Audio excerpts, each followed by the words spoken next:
গত বছর আমার লাউয়ের চাষে বাম্পার ফলন হয়েছে। তোমরা আমাকে অনেক অনেক কমেন্ট করেছো আমি কিভাবে লাউ চাষ করেছি, কোন পদ্ধতিতে করেছি, কিভাবে করলে আমার মতো তোমরাও সফলতা অর্জন করতে পারবে।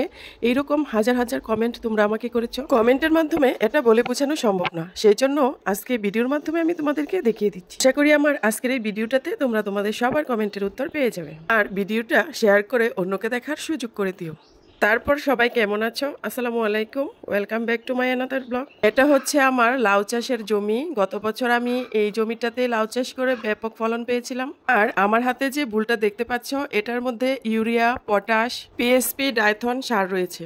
সারগুলো আমি আগে আমার জমিতে দিয়ে দিব, কারণ উর্বর মাটিতে সার দিলে আর জৈব সার দিলে মাটিটা অনেক সুন্দর আসে। এখন আমি যেগুলি কেটে নিচ্ছি এগুলো হচ্ছে জৈব সার, মানে গোবর। কোনো কৃষিকাজে গোবর আর ছাইয়ের কোনো বিকল্প নেই। আর এই জৈব সারটা কিন্তু অবশ্যই পুরনো হতে হবে। আমি যেখানে লাউয়ের চারাগুলো লাগাবো সেইখানে কিন্তু আমি এই জৈব সারগুলা দিয়ে দিচ্ছি। তোমরা যারা রেগুলার আমার ভিডিও দেখো তারা গত ভিডিওতে দেখেছিলে যে লাউয়ের গাছগুলো আমার প্রচুর পরিমাণ পানি উঠেছিল, আর লাস্ট পর্যায়ে পানির কারণেই নষ্ট হয়ে গেছে। তাই এইবার আমি লাউয়ের যে থাম্বাগুলো সেগুলো উঁচু উঁচু করে দিয়েছি, যাতে এইবার পানি উঠতে না পারে।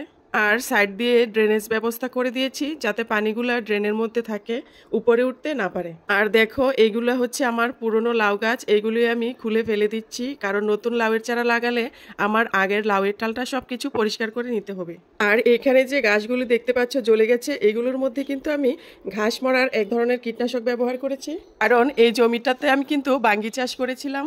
তো আমি কিন্তু আমার পুরনো টালটা পরিষ্কার করে নিচ্ছি। আমাদের আঞ্চলিক ভাষায় কিন্তু লাউয়ের বাগানের এইগুলাকে টালি বলা হয়। আর কৃষিকাজ করলে কিন্তু তোমাকে শ্রম, সময় দুটোই ব্যয় করতে হবে। এখন তোমাদেরকে দেখিয়ে দিচ্ছি আমার লাউ বীজগুলা। আর লাউ বীজগুলা কিন্তু প্যাকেটজাতক ছিল, আর কালারটা কিন্তু একদম গোল্ডেন কালার থাকবে। আর লাউয়ের বীজটা কিন্তু অবশ্যই ভিজিয়ে নিতে হবে। লাগানোর 3-4 ঘন্টা আগে আমি লাউয়ের বীজটা ভিজিয়ে নিয়েছিলাম।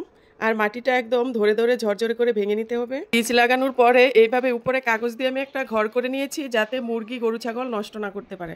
তোমরাও তোমাদের চারা সুরক্ষার জন্য এইভাবে ঘর করে নিতে পারো। আর কিন্তু অবশ্যই পানি দিতে হবে। প্রতিদিন বিকেলে একটু একটু করে পানি হাতে নিয়ে নিয়ে দিতে হবে। তো ফাইনালি কিন্তু আমার চারাগুলো হয়ে গেছে। এখন পানি দিয়েই আবার কিন্তু গাছগুলো তুলে নিতে হবে। এমন করে তুলতে হবে যাতে করে গাছের শিকড়গুলো ভেঙে না যায়। গাছটা তোলার সময় কিন্তু অনেক সতর্কতার সাথে তুলতে হবে, কারণ এটা অনেক রিস্কি। গাছ যদি ভেঙে যায় তাহলে কিন্তু আর হবে না। এখন একটা একটা করে আমি চারা লাগিয়ে নিচ্ছি। আর একটা থাম্বার মধ্যে কিন্তু আমি 2টা চারার বেশি লাগাই না, কারণ চারা বেশি ঘন করে লাগালে কিন্তু বেশি ঘন হয়ে যাবে, তারপর লাউয়ের ফলন একদমই ভালো হবে না। আর মাটিটা অবশ্যই কিন্তু চারপাশের উর্বর থাকতে হবে। আর যে রোদ উঠে, এই রোদ্রের মধ্যে কিন্তু চারা লাগানোর পর অবশ্যই পানি দিতে হবে। তো সবাই ভালো থেকো, সুস্থ থেকো। আল্লাহ হাফেজ।